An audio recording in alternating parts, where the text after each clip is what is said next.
Hi friends, welcome to our YouTube channel KSS school staff. So ఈ రోజు మనం women empowerment అనే concept తో ఒక నలుగురు మహిళా యువతులు సఖీ హోమ్ ఫుడ్స్ అనే వంటకాలని పెట్టడం జరిగింది. సో దానిలో భాగంగా ఈ నలుగురు యువతులు వాళ్ళు ఏ విధంగా ఈ హోమ్ ఫుడ్స్ అనే దాన్ని స్థాపించడం జరిగింది. సో దానిలో భాగంగా వీళ్ళు చేస్తూ ఉండగా మిగతా వాళ్ళకి కూడా స్వయం ఉపాధి అవకాశాలను కల్పిస్తూ తమ యొక్క వృద్ధిని ఏ విధంగా తీసుకుని వెళ్తున్నారు అనేది ఇప్పుడు మనం ఈ వీడియోలో తెలుసుకోబోతున్నాం. సో దాని ద్వారా మిగతా యువతులు కానీ మనం చూస్తున్న యువకులు కానీ వీళ్ళ నుంచి ప్రేరణ పొంది వీళ్ళు కూడా ఏదైనా తమ యొక్క బిజినెస్ ప్లాన్స్ ఏ విధంగా మెరుగుపరుచుకొని వీళ్ళు కూడా కొంతమందికి మిగతా వాళ్ళ దగ్గర ఉన్న వాళ్ళకి ఉపాధి అవకాశాలు కల్పిస్తారనే సదుద్దేశంతో మనం ఈ వీడియో చేయడం జరిగింది. రండి అసలు ఏం జరుగుతుంది అనేది చూద్దాం. ఓకే ఫ్రెండ్స్, ఇంకా ఇప్పుడు మన వీళ్ళే సఖీ హోమ్ ఫుడ్స్ కి కర్త కర్మ క్రియ ఈ నలుగురే. అసలు ఈ సఖీ హోమ్ ఫుడ్స్ అనేది పెట్టాలనే ఆలోచన వీళ్ళకి ఎందుకు వచ్చింది అంటే, పెళ్ళైపోయిన వాళ్ళు మహిళలు ఏం చేస్తున్నారంటే ఇంటి పట్టున ఉండి ఇంటి బాధ్యతలు చూసుకోవడంలో తలమునకలు అయిపోతున్నారు. కానీ మీరు వాళ్ళకన్నా కొద్దిగా ఒక ముందు అడుగు వేసి ఈ సఖీ హోమ్ ఫుడ్స్ ఉమెన్ ఎంపవర్మెంట్ అనే ఈ కాన్సెప్ట్ ని వృద్ధిలోకి తీసుకుని వచ్చి మనకి రియల్ గా ఇప్పుడు మీరు ఈ విధంగా చేస్తున్నారు కదా. అసలు మీకు ఈ సఖీ హోమ్ ఫుడ్స్ అని పెట్టాలనే ఆలోచన మీకు ఎలాగొచ్చింది? మీకు ఎవరైనా చెప్పారా, లేకపోతే మీరే ఒక నలుగురు మనుషులు కలిసి పెడితే బాగుంటుందా అని అనుకున్నారా? చెప్పండి. నాకు ఎప్పటి నుంచో కోరిక అండి, ఇలా ఏదైనా చిన్న బిజినెస్ స్టార్ట్ చేయాలి.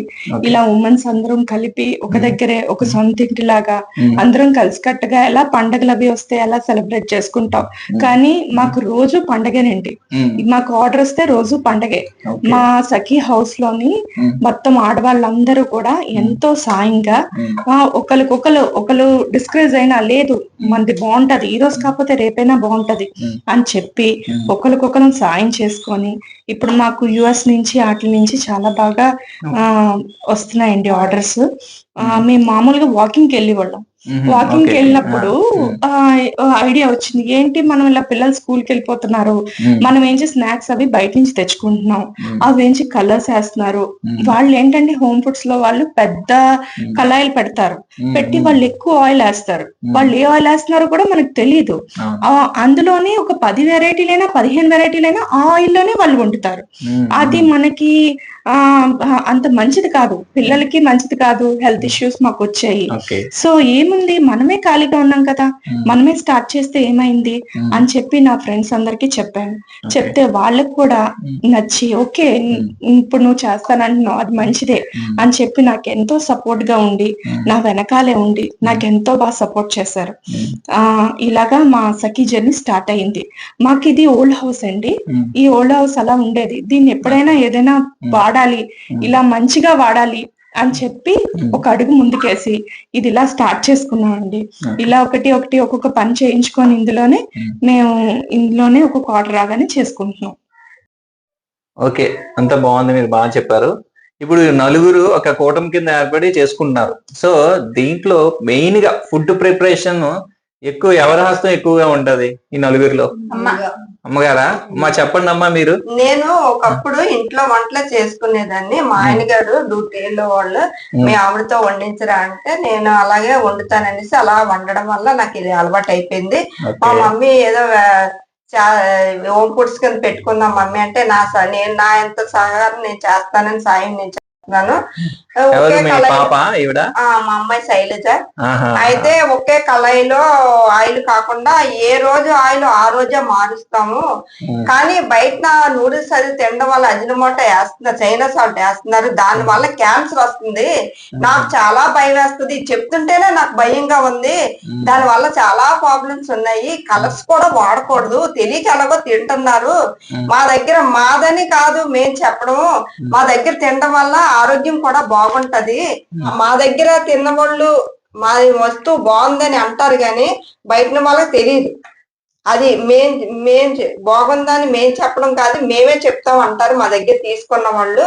మేము ఫ్రీడమ్ ఆయిలే వాడతాం, ఏ ఆయిల్ వాడము. మా అమ్మాయి శైలజ ఫ్రెండ్స్ కూడా చాలా సపోర్ట్ చేశారు. వంటలు అందరూ బాగున్నాయనే చెప్తున్నారు. నేను ఒకప్పుడు 10 కేజీలు 15 కేజీలు మటన్ అయినా చికెన్ అయినా వండి దాన్ని బిర్యానీ చేసేదాన్ని. ఆ అలవాటు ప్రకారం అలా చేసుకుని వెళ్తున్నాను. అది బాగా చెప్పారు మీరు. అంటే ఎంత మీకు వయసు మీర్చా, మీరు కొద్దిగా వయసు ఎక్కువైనా సరే వయసు ఎక్కువ అయిపోయింది అని రిలాక్స్ అయిపోకుండా ఈవిడ మంచి పెద్ద తరహా పాత్రలో ఈ నలుగురి టీంలో ఈవిడ లేకపోతే మరి పని అయ్యేటట్టు లేదే అనిపిస్తుంది. ఏమండి? అంతేనా?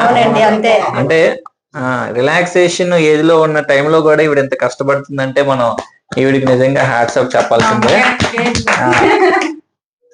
సో ఇలాంటి వ్యక్తులను చూసి మన యువకులు కూడా బాగా ఇన్స్పైర్ అయ్యి ఇంకా ముందుకు వెళ్ళాలి.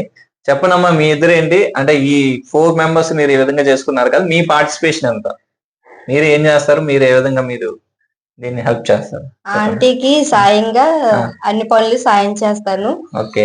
అయితేమో కట్ చేయడం ఆంటీ వెనకతలుండి నడిపిస్తాను, అందించడం చేయడం. ఆవిడ చెప్తారా మీకు? ఆంటీ చెప్తుంటే ఏంటి పోర్షన్స్ ఎంత ఉండాలి, ఉల్లిపాయలు ఎన్ని ఉండాలి, 10 ఉల్లిపాయలు ఉండాలి, 5 ఉల్లిపాయలు ఉండాలి, బంగాళదుంపలు ఎన్ని ఉండాలన్న అంటే ఈవిడ మీకు చెప్తారు.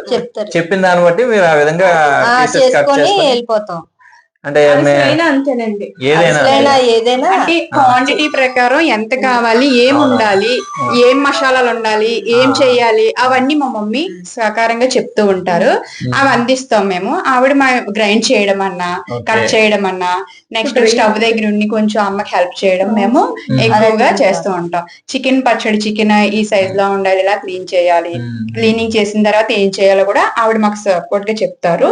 రొయ్యలైనా నవ్వస్ తీయటం, అవి క్లీన్ చేసి అన్ని అందిస్తాం అన్నమాట. అంటే ఎంత నమోదులో ఉండాలి, అమ్మ చెప్తారు. అవన్నీ మేము అన్ని కొలత వేసుకొని మా మమ్మీకి సహకారంగా అన్ని ఏదైనా మీరు చేసినప్పుడు మామూలుగా ఎలా పడితే వాటర్ తో కాకుండా మొత్తం అంతా క్లియర్ అయ్యే విధంగా మేము మన పిల్లలకి భర్తకి ఏదైతే మనం ఫుడ్ ఇస్తామో ఆ రకంగానే ప్రిపేర్ చేస్తాం. అంటే ఇదంతా పని చేసేదంతా హౌస్ వైఫ్స్ ఎలా ఇంటిని నీట్ గా శుభ్రంగా ఉంచుకుంటారో అలాగే ఈ సఖీ హోమ్ ఫుడ్స్ లో ఫుడ్ అంతా హెల్దీ హైజెనిక్ గా ఉంటది. మన ఇంట్లో పిల్లలకి ఎలా అయితే పెడతామో అలాగే వండుతాం. మీరు దానికి మించే ఉంటది, దానికి మించే ఉంటది. చాలా మంది అంటారు మాకు వెంటనే ఇచ్చేయండి అని అంటారు. లేదండి, మేము అలా ఇవ్వం. మీరు ఈ రోజు చెప్పారు కదా, రేపు మీకు ఫ్రెష్ గా ఇస్తాం. ఏదైనా ఫ్రెష్ గా ప్రిపేర్ చేసి ఇస్తాం. అప్పుడే అది ఆ ఫ్రెష్నెస్, ఆ టేస్ట్ అన్ని ఉంటాయి. మీరు మా దగ్గర ఎవరు టేస్ట్ చేసి వెళ్ళినా వాళ్ళు నిజంగా మళ్ళీ వచ్చి రిటర్న్ వచ్చి చాలా బాగున్నాయని చెప్పినాలేనండి. మీకు ఫీడ్బ్యాక్ ఎలా ఉంటదండి? ఇప్పుడు అంటే ఇప్పుడు ఎవరైనా కస్టమర్ తీసుకుంటారు, తీసుకున్న తర్వాత వాళ్ళ యొక్క ఫీడ్బ్యాక్ మీరు తీసుకుంటారా, లేకపోతే ఫీడ్బ్యాక్ మీరు అవసరం లేదని చెప్తారా వాళ్ళకి? లేదండి, ఫీడ్బ్యాక్ ఇస్తారండి, తీసుకుంటారు. మీరు పర్టికులర్ గా చెప్తారు కూడా, చెప్తారా? ఇన్స్టాగ్రామ్ లో కూడా మెసేజ్ చేస్తారు, మాకు మంచి రెస్పాన్స్ ఇస్తారు. మీరు ఓన్లీ ఇక్కడ ఈ పరిసర ప్రాంతంలోనే మిగిలిపోకుండా మీరు యొక్క బయట వ్యాపారాన్ని ఇన్స్టాగ్రామ్ ద్వారా వేదిక ద్వారా కూడా మీరు విస్తరించుకున్నారు అన్నమాట. యూట్యూబ్ సో దాని ద్వారా మీకు వస్తూనే ఉంటాయి ఆర్డర్స్. కేక్స్ కూడా అంతేనండి, కేక్స్ కూడా అంతే హైజెనిక్ గా చేస్తాము. బెల్లం అయితే ఆర్గానిక్ వేరే విజయనగరం నుంచి మాకు వచ్చిస్తారండి. ఇంకా ప్రతిదీ ఏదైనా సరే ఇప్పుడు ఏ పిండ్లైనా ప్రీమియం క్వాలిటీ, మైదా చూసినా ఏదైనా మంచి బ్రాండ్ ఉన్నది, షుగర్ అయినా ఏదైనా బ్రాండెడ్ తెప్పిస్తానండి. ఘీ అయితే హోమ్ మేడ్ ఘీయే వాడతాం. మరి ఇప్పుడు మీరు అన్ని బ్రాండెడ్ వాడతాను అంటున్నారు, ఫ్రీడమ్ ఆయిల్ వాడతాను అంటున్నారు, అన్ని పరిశుభ్రంగా అన్ని కడుగుతాను అంటున్నారు. సో దీనికి సంబంధించి ఒక మధ్యతరగతి వ్యక్తి కొనే విధంగా రేట్లు ఉంటాయా, లేకపోతే ప్రీమియం రేట్స్ ఉంటాయి, ఎక్కువ రేట్స్ ఉంటాయా? అలా ఏం లేదండి, క్వాలిటీని బట్టే కదా ఏదైనా. ఎక్కువ ఐటమ్ దిగింది అది ఒక రేట్ ఉంటదండి. ఇది తక్కువగా వండుతాము, నీట్ గా హైజెనిక్ గా వండుతాము. మన ఇంట్లో అయితే అలా చేసుకుంటే అలాగే వండుతాము. హై రేట్లు ఏమి ఉండవండి. ఏదైనా అంతే. ఇప్పుడు మనకి ఏదైనా వీళ్ళు చెప్పింది కరెక్ట్ పాయింట్. ఎందుకంటే ఒక మంచి ప్రొడక్ట్ మనం తీసుకుంటున్నాం అంటే దానికి అయ్యే ఆ ముడి సరుకు కానీ రా మెటీరియల్స్ కానీ దానికి కూడా అమౌంట్ అవుతుంది. కాబట్టి అంటే మనకి వాళ్ళు పెట్టిన దానికి మనం తీసుకున్న దానికి ఒక మంచి రేట్ ఉంటే బాగుంటది. ఓకే, బాగా చెప్పారు. నెక్స్ట్ ఫైనల్ గా ఇప్పుడు మీ యొక్క ఈ ఆర్డర్స్ వస్తున్నాయి కదండి, ఈ లోకల్ లెవెల్లో వస్తున్నాయా, నేషనల్ లెవెల్లో వస్తున్నాయా, ఇంటర్నేషనల్ లెవెల్లో కూడా మీరు మీ యొక్క వ్యాపారాన్ని విస్తరింపజేశారా? లేదండి, మేము ఇప్పుడు స్టార్ట్ చేసి 3 months 3 అయిందండి. months అయింది. మేము కెనడాకి పంపించాం, యుఎస్ కెనడాకి అది ఎలాగ మీరు పంపించడం జరిగింది? అంటే కెనడాలో ఆర్డర్ అసలు కెనడా అంటే అది ఇంటర్నేషనల్, మరి ఆర్డర్స్ వాళ్ళు మిమ్మల్ని ఎలా గుర్తించారు? అంటే కెనడాలో మా ఫ్రెండ్ ఒకడు ఉన్నారండి. ఓకే, ఆ ఫ్రెండ్ వాళ్ళ ఫ్రెండ్స్ కి రిఫర్ చేశారు ఫస్ట్ మమ్మల్ని. Okay okay. రిఫర్ చేస్తే వాళ్ళందరూ కలిపి 30 kgs ఆర్డర్ మాకే బల్క్ ఆర్డర్ 30 kgs ఏమి ఇచ్చారు? ఏ ప్రోడక్ట్ ఇచ్చారు? మొత్తం అన్ని అండి, అరిసెలు, నువ్వులాడు, ఓకే, కజ్జికాయలు, ఇంకా ప్రతిదీనండి, పౌడర్లు, కారం, ఇంకా ప్రతిదీ, ఇంకేదైనా సరే నెయ్యితో సహా. నెయ్యి కూడా హోమ్ మేడ్ ఘీ, అది కూడా మసాలా పౌడర్, బిర్యానీ మసాలా పౌడర్. బిర్యానీ మసాలాలు అవి బ్రాండ్ కొంటామండి, కానీ అందులో ఎన్ని ప్రిజర్వేటివ్స్ వేస్తారు అది ఎక్కువ రోజులు నిల్వ ఉండడానికి. గరం మసాలాలోని అవి ఏం వాడకుండా మేము ఇంట్లో హోమ్ మేడ్ వాళ్ళకి మేము పంపిస్తున్నాం. అలా ఢిల్లీ పంపించాం, గుజరాత్ పంపించాం, ఒరిస్సా పంపించాం. సో అయితే మనకి సంక్రాంతి వస్తుంది కాబట్టి దుబాయ్ పంపించాం, అమెరికా, దుబాయ్. మొత్తం ఇక్కత్. ఓకే ఓకే, బాగుంది అయితే.